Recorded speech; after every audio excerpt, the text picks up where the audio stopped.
Well, today's been pretty hot and humid, so I decided to go ahead and work inside the shop and kind of stay out of the heat, the humidity, because of course I have a little problem with humidity anyways, with breathing sometimes. But what we started on is building bee frames again. This time, of course, I've had a couple orders for them, so I went ahead and got some out, and basically they wanted just a regular plain. It has a top bar and a bottom bar with grooves cut in them. Then you got two side bars here, and all this is a plastic foundation that kind of snaps inside of here. This is an older one I had. Just kind of snap them in there. Get this down. There we go. And that's basically what it is. So it's pretty much finished. You can put this into your box, and just make sure you buy these foundations. They have some kind of wax on them because the bees really like it a little bit. It's a little bit easier for the bees to get started when there's a little bit of wax on it than with the one, because you can buy them without the wax. Now I like been doing that for the last couple of years. I build these. These are just, I call them natural frames, and of course this one is called foundation frame. That's what I call them. And the reason why is because this one here, I don't know if you can see it or not. Let me get closer. It has some little string in it, and you get tight enough, you can probably play some kind of music on it. But it's got a top bar up here, this bar, and you usually wax that bar, this bar on top. Excuse me. But you normally wax this up the top up here, put a little bit of wax on it, and then the bees will start coming down and they'll make it. Now, when you put these in there, you got to make sure one thing you do is make sure your box is level. Okay, anytime you put a bee box up, you want level. You can have a little bit of a tilt on the back side to keep the water from going into it, but basically you really want to keep them kind of level, because bees, they'll start at the top here and they just, they make their wax, their cones straight down. So if it's bent like this and your box is tilted, they'll build off to the side. You don't want that. You want a nice and even built straight down. Okay. Now, well, the way I felt the easiest way to, if you're a beginner and to start out your bees, go ahead and start out with the foundations. Okay. And then once you start to graduate and you get used to your bees, and within a couple of years, and you know how to take care of them and you keep them, you can start with a natural frame. And what I like to do if you're starting out with a natural frame is you start with one of these, and then also start with a foundation frame. Put one like this. Okay, so the foundation frame will probably be the first frame. The second frame would be your natural. Okay, and then your third frame would be a foundation, and then you would put a natural, and just do that until you have like an 8 frame or a 10 frame.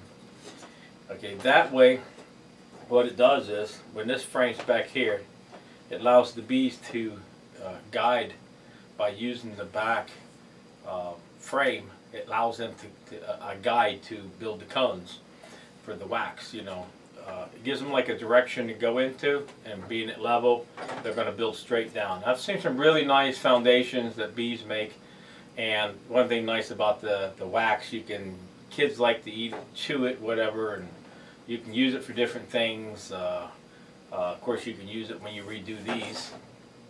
Pour your wax back on them so the bees, once you use them up. But that's the best way for me to tell you how to use them. Is one or the other, one or the other. Until you get some foundations built on these. And once you get foundations built on these, you just go ahead and use some of these. And then just keep doing it that way. Because the foundations, they get very, very expensive after a while. If you're using them all the time, you'll find out. Most beekeepers, when they first start out, they buy this stuff. And, if they don't have somebody to help them, of course, this is the best way to do it. But then it gets pretty pricey in the long run. Ever since I started with bees, I've always pretty much built, I think my first box I bought, and it was just the regular, one section with a roof and a bod in it. And that's basically what I started with. And then after that, everything else I built. Because I have a little bit of wood shop here. I have a little bit of tools that I can build them with. But these, you can see I built 20 of them. I got more than that built. I probably got a couple hundred of them. But these were built today. So you got about 20 frames. You got 20 of each. And then, of course, like I said, I put them online to sell them and stuff. But what I was working at today was the top bar. And here's the top bar right here. And, you know, there's a top bar. Let me show you. It has quite a few different angles on it, too. Of course, you know, different cuts that I like doing on it. And then little cuts in the middle. And then, of course, you know, this right here is where your plastic foundation is going to go, or the little bar you make for the natural frames. And you make those out of some of these. You can get this off a line. The diagram or actually plans that some people have, you can pick them off online, download them. They're free. To learn what the measurement and everything is on these. Of course, you can see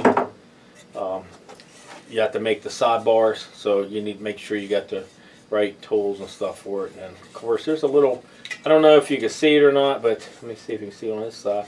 There's a little cuts on the sides here where they kind of bevel up and then go straight up. They do on both sides. Now, I like the way these frames are. They do make them where they're straight down. You know what I mean? Solid. But when you put this down in the box, I'll show you. And if you put two frames together, let me see if I can get it in the picture here. I'll put these two frames together. And you can see that gap in between there. So that kind of allows the bees to be able to, you know, go through that little gap and kind of move around a little bit more. You know what I'm saying? Even though they have what they have on the bottom here and what they have on the top. You know, the gap on the top. But this still gives them a little bit more room. And of course, they're easier to get down into the box. And you just got to clean up the sides here once in a while. You don't have to do the whole thing. So that's what makes it nice.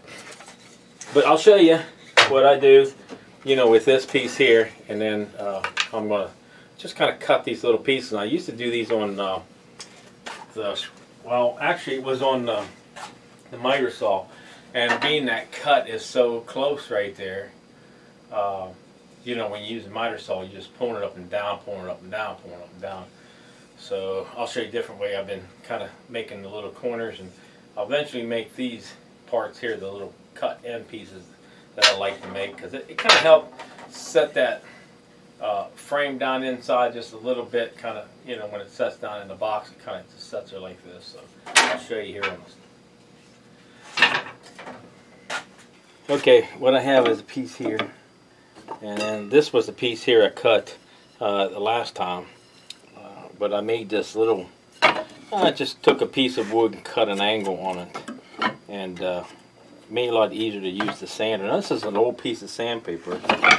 And I normally use something like this. It's like a little eraser, they call it.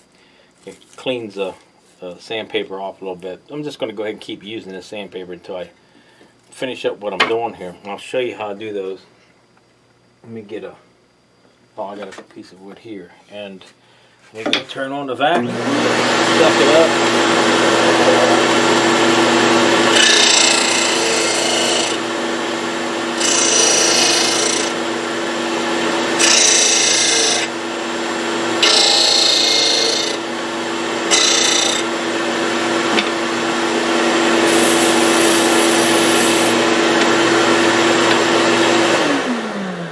And basically that's what you got right here. There's a couple small pieces cut. Now I need to move this up a little bit further because it's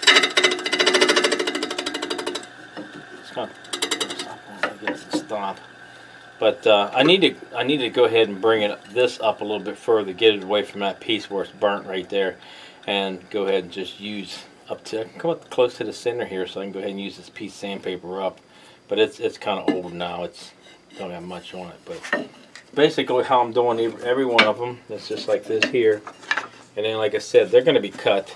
There are going to be a couple other cuts on it. We're going to do some cuts here on the sides so we can get this cut here off with the sandpaper. And then I'll put I'll make something on the saw. Last time I think that was a data saw, a data blade that went through here and made these cuts here.